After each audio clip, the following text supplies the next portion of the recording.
I really hate to do two videos about movie stars so close together, but there are a few reasons why. Today I want to talk about the comedian Rebel Wilson from, the Pitch Perfect movies. First of all, I want to talk about it because this story is related to issues of misogyny and other things I talk about often.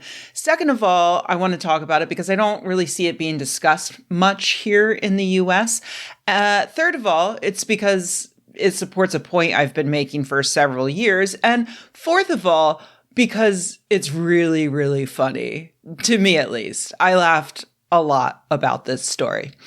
So I will say as a minor warning, I'll be talking about sexual assault, but I honestly think that the sheer absurdity of this news completely overwhelms that part of it.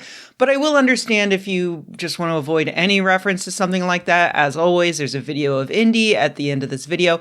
But really, I encourage you to watch this in full because if you don't know where this story is going, it's a ride. Okay, so Rebel Wilson. I first saw her in a small role in the 2011 comedy Bridesmaids, which was her first role here in the United States after she had already enjoyed several years of success doing television and improv in her home country of Australia. She went on to enjoy a lot of success in Hollywood, but I kind of stopped paying attention to her. So I caught up just now and I learned she lost a bunch of weight, which is very empowering and or disempowering, depending upon how you feel about that. And she came out as being in a relationship with another woman, apparently to preempt a reporter named Andrew Hornery from forcibly outing her in the Sydney Morning Herald. And yes, I do bring that up because that guy's name is Andy Hornery. I love that. I'm 100% going to use Hornery in the future in the bedroom to explain why I'm doing that particularly annoying thing to my partner. Thank you. Anyway, none of that matters. This next bit does, though, and it adds to the funniness to come. I also learned that in 2016, Wilson sued a magazine publisher for defamation, claiming that their article, Just Who is the Real Rebel, was defamatory and made her out to be a serial liar who has invented fantastic stories in order to make it in Hollywood. The article included claims that the actress lied about her age, her real name, her upbringing, and the fact she had lived in Zimbabwe for a year. A second Women's Weekly article again raised Wilson's age and claimed the actress lied when she told US TV host David Letterman that she grew up in a disadvantaged part of New South Wales when she instead grew up in the Sydney suburb of Cherrybrook. She told a jury of her peers that in fact she had not lied about any of those things and that the fault of it all was an obsessed and weirdly jealous former schoolmate who had given dubious information to journalists. A jury believed her and awarded her 4.5 million Australian dollars, which was appealed and reduced to $500,000. I know I talk about how rich and famous people abuse libel laws in order to silence criticism all the time, but hey, I wasn't in the courtroom. I do not know what evidence was presented. And a jury of her peers ruled that Rebel Wilson was not, in fact, a serial liar who invents fantastic stories in order to make it in Hollywood. Okay, moving on to 2023, when Wilson began filming her directorial debut, a musical comedy called The Deb, set in and filmed in Australia. Despite the fact that the movie was completed and set to premiere at the 2024 Toronto Film Festival, Wilson took to social media to announce that the producers of the movie were purposely blocking its release and embezzling funds. And there was an extra accusation she made that one producer in particular, Amanda Ghost, had sexually assaulted the lead actress in the film. In response, the producers are now suing Wilson for defamation, amongst other things. So, there we have it, right? A woman alleges sexual impropriety and the alleged perpetrator abuses libel laws to silence her, a tale I have discussed here many times. But wait. You know who else is suing Wilson for defamation? Charlotte McInnes, the lead actress of the film, who Wilson says was the victim of the sexual assault. She's suing because she says Wilson has made up this entire accusation. In September of 2023, Ghost and McInnes were swimming at Bondi Beach when Ghost says she got uncontrollably freezing cold. There was a condo they had access to nearby, so they rushed back to that condo where McInnes ran a hot bath for Ghost and then got into the bath with Ghost in order to warm her up more quickly.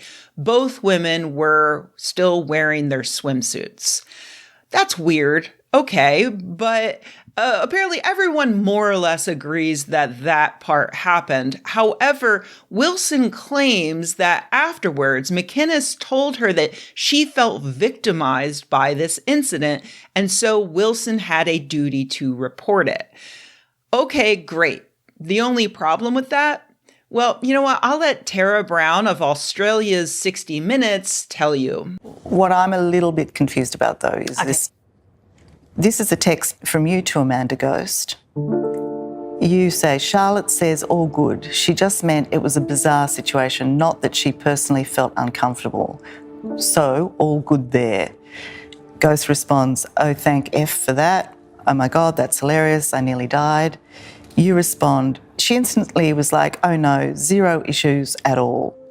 But she said she was happy I called to clarify. Wilson says that she was just trying to be professional in those texts and she was lying, I guess. But Ghost and McInnes are adamant that those texts say exactly what happened. McInnes was not upset at all. Wilson insists that McInnes is now lying.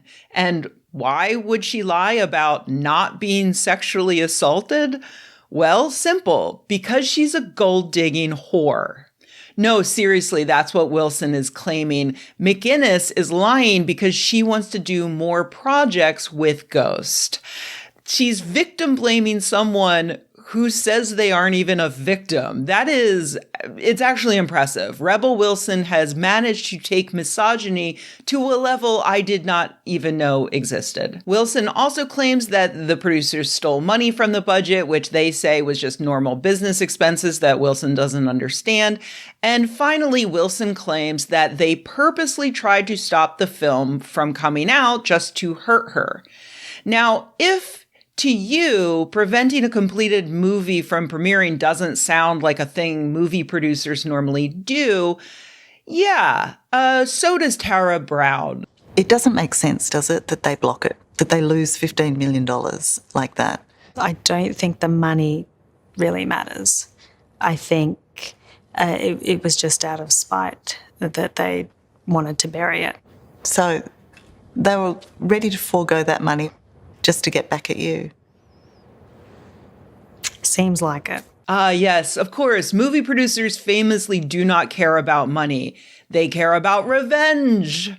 The producers, for their part, say that the film couldn't premiere originally at the Toronto Film Festival because at that time they were still fighting with Wilson over what they suggest is the actual reason for all of this aggression and allegations.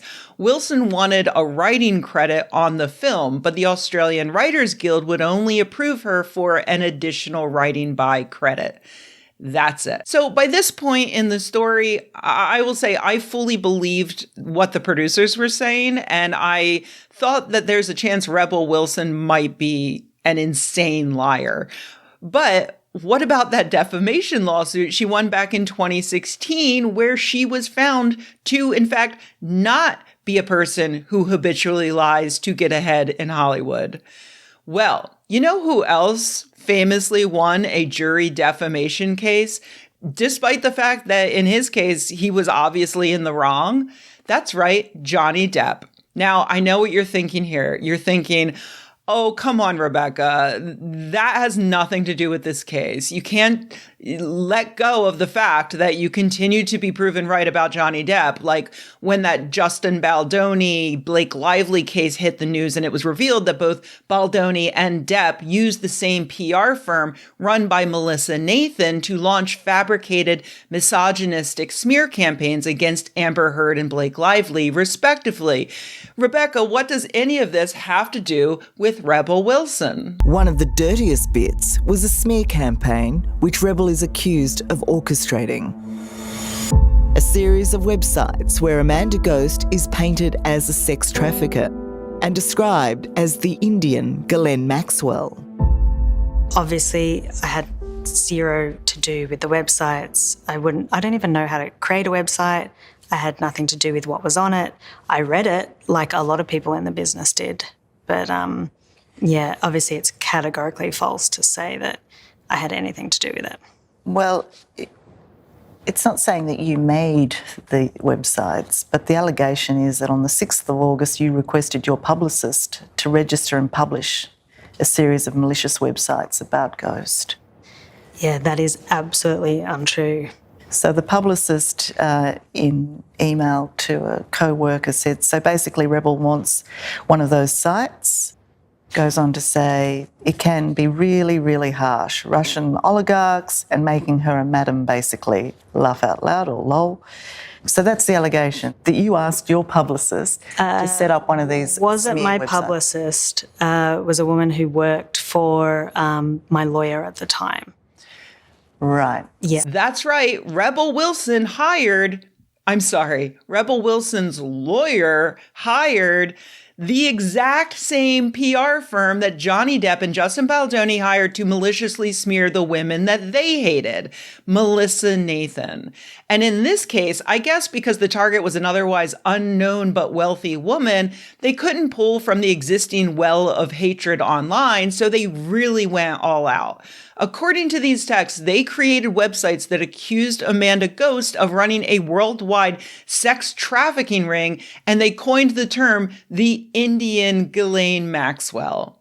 Let's watch Rebel Wilson's incredible denial of this. So did you or your lawyer do this? No, definitely not. So why is your name linked to it? Why does she say Rebel? I have no idea. I don't know whether those texts are real. I don't know where they came from. I read the websites. I think it was very interesting what was on there. And I might have gossiped about it to a couple friends, but... Well, the allegation is that you did more than that you actually pointed your followers on Instagram to those websites, that you ensured that associates of Amanda Ghost were made aware of the websites, that you posted on the Deb Instagram. I don't have any memory of doing that, no. Is it, you don't remember it, but is it possible that you did that? I don't believe so, no. No. Have I mentioned that Rebel Wilson is just like a really good actor? Let's follow this up with actual audio of digital fixer Jed Wallace talking with Melissa Nathan about this plan. Oh, also, talked about Rebel. Like, here's the deal with Rebel, and I think you, me, and Brian, and maybe Katie, since she'll write this thing. What we have to do is the biggest piece here is that we have to connect Amanda Ghost with Vlotnik. And I was just like, so basically what we need to do is we need to create a path where we expose Amanda Ghost as like the new Heidi Fleiss. Like she masquerades as the reason why she sucks so bad at music is because she's actually getting hookers for Vlotnik, right? And that's what she does. She's an absolute madam, and that's why she's so lethal, blah, blah, blah. But he's right. Like, we can't just do like, oh, she's a bitch, she sucks. It's like, it's gotta be really, really heavy and connected to something that heavy. So we'll talk about that tomorrow too. It's so insane that this firm came up with international sex trafficking ring as a smear for this random producer lady. I wonder where they got that idea from. Maybe it has something to do with the fact that Melissa Nathan, the very same publicist hired by Johnny Depp, Justin Baldoni, and allegedly Rebel Wilson and or her lawyer to viciously and misogynistically smear women they didn't like, Melissa Nathan was also Jeffrey Epstein's publicist. Back in 2017, Nathan hadn't yet launched her own PR firm, and so she was working for Matthew Hiltzik as vice president of Hiltzik Strategies, the firm responsible for all of those attempts to convince the world that Epstein was really just a cool, science-loving philanthropist.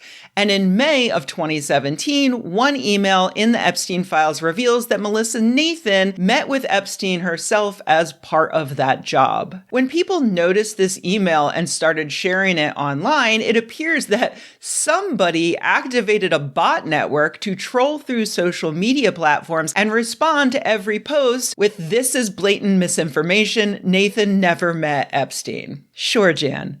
So yeah, that's the story. Rebel Wilson has joined the ranks of Johnny Depp, Justin Baldoni, and Jeffrey Epstein in hiring Melissa Nathan to help defeat their female opponents through blatant misogyny. I feel terrible for the producers of The Deb, and specifically for Amanda Ghost and Charlotte McGinnis for getting dragged into this completely bonkers drama. But at the same time, I am grateful for this new cringe fest to witness and for yet another chance to tell the world that I continue to be right about Johnny Depp.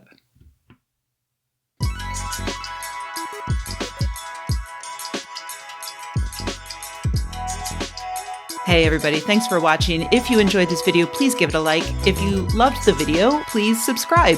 And if you think the world could use more videos like this and you happen to have a few bucks laying around, head to patreon.com/Rebecca and join an awesome community of nerds like the people whose names you see on the screen right now. Thanks.